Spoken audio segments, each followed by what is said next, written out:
So Springtrap has been confirmed to not be getting any buffs or changes other than add-ons for quite a little bit by the devs. Now, with this being said, a lot of people were very disappointed in hearing this because Springtrap is not the strongest of killers. Now, I don't think he's terribly weak. I don't think he's in C tier or D tier or anything. I don't think he's terribly strong in S or A. I think he's kind of in the middle, sitting at B tier. He has a decent chasing tool. The axe wallet can be dodged decently well if you can use it to zone and things like that. And the map traversal he gets from the doors, which the survivors do also get. However, most of them aren't using it. So as of now, my best assessment would be middle to B tier. Now, with that being said, there are some changes I do want to base kit. Now, I could just sit here and go over some number buffs like, oh, the doors should take like 3 more seconds to go through. But I really don't want to do that. What I want to do is go over some substantial changes. A couple of rework ideas and some other changes. And for those rework ideas, the first thing is the cameras. So Springtrap's cameras are very interesting. If someone locates Springtrap on a camera, which they can see him through walls, he gets his aura revealed to the survivors for 10 seconds. Now, this is 10 seconds after the camera is taken off of him, so if they keep the camera on him, he will stay revealed until it's gone and blah, blah, blah. Now, the thing with this is that survivors aren't really using this. Now, I do think it is a powerful tool. However, I've come up with a rework that gives survivors more of a reason to actually use the cameras. My idea for this is to both fit thematically and to give it something that is not necessarily a buff or a nerf. Now, what I'm going to do is make it so that Springtrap starts at a 32-meter terror radius. Now, some would say this is a nerf because he's a 110 killer. However, he's 115 most of the time because his axe is out somewhere. Now, what we're going to have happen is every 30 seconds, Springtrap's terror radius is lowered by 8 meters. So it goes from 32 to 24, blah, blah, blah. It keeps going like that.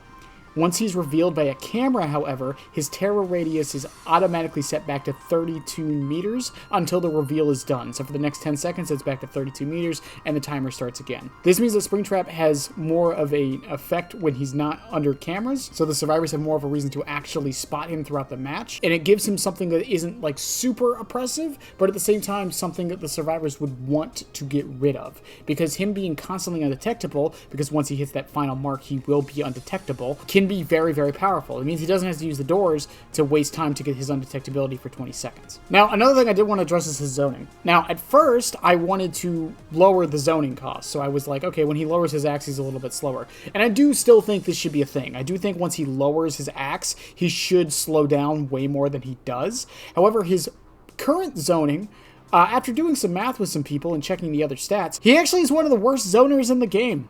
As much as people find it annoying, yeah, he moves slower than most of the other zoners in the game. This includes the Pyramid Head changes they're doing very soon. So I honestly think his zoning is fine, apart from the fact of him lowering his axe. I don't think he should be punished in the sense of he shouldn't be able to attack any slower or anything like that, but I do think if he lowers the axe, he should slow down himself. So if he's able to get to a window before you, hate to say it, that's your fault.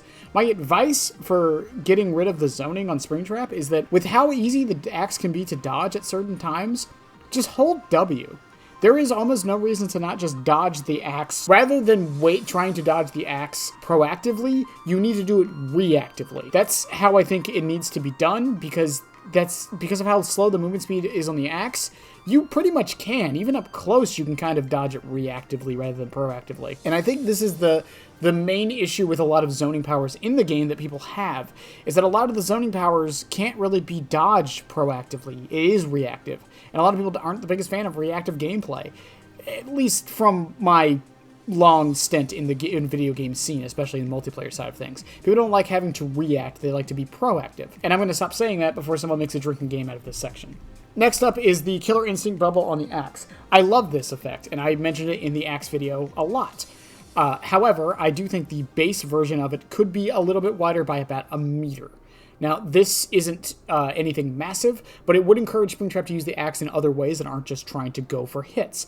Now, he still currently has this, especially with a bunch of certain add-ons, like Foxy's Hook, like Fazcoin, and things like that, where he'll throw the axe down just for the information at certain loops, and to be 115 when he can be.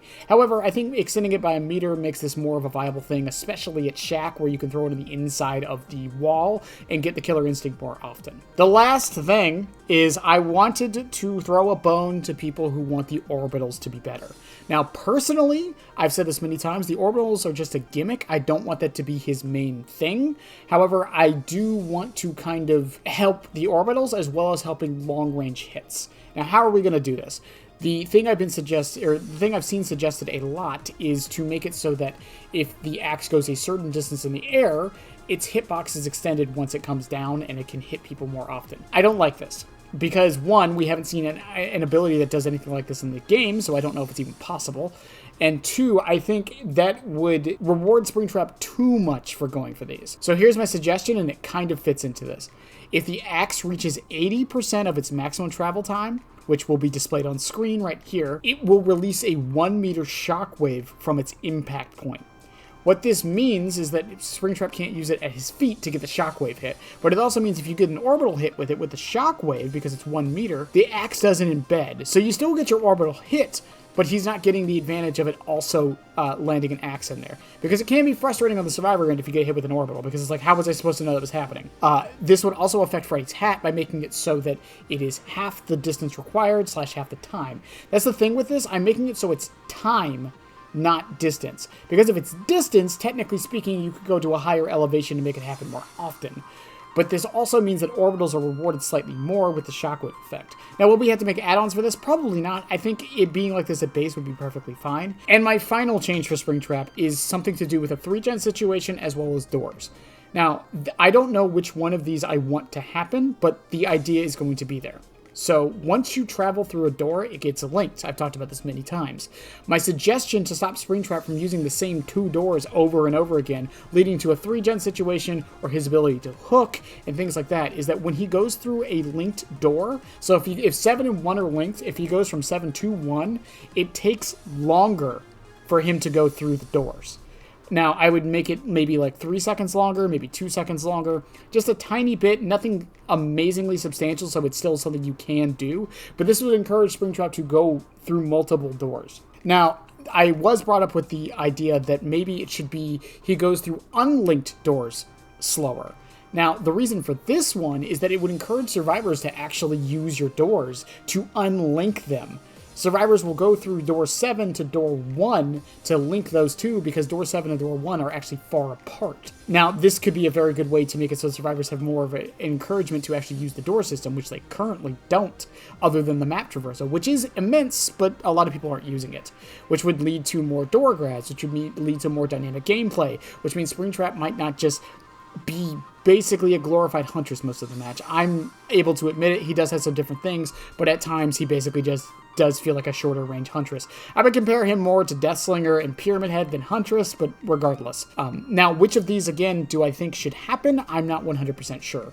They both have their merits, and I think they both solve different solutions. Another idea I've heard suggested is make it so Springtrap goes through linked doors faster. I don't like this one, because this encourages the 3-gen playstyle a bit more.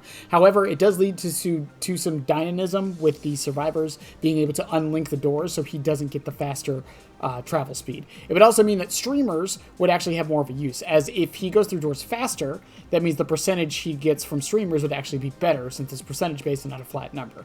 But that's really all I think his base kit needs. I know a lot of people think his range needs increased. I don't think that's necessary. And people want ways for him to be able to counter hold W. I hate to break it to you guys, and I've mentioned this to a few people, there is literally no way to make a killer counter hold W unless they have a dash, and even then it's finicky. Deathslinger gets countered by hold W, and he has 16 meters. Huntress gets countered by hold W, and she virtually has unlimited range. There's no way to do this unless you give the killer a dash. That's just how the game works. That is an inherent issue with the game, not with the killer. Same with pre-dropping, but I think Springtrap actually deals with pre-dropping pretty well. He can play most tiles in a decent way. But, in any case, let me know what you guys think. I love y'all, as always. Have a good one, and yeah, bye. Subscribe, damn it. I'll be back. I always come back, and so should you, you moron.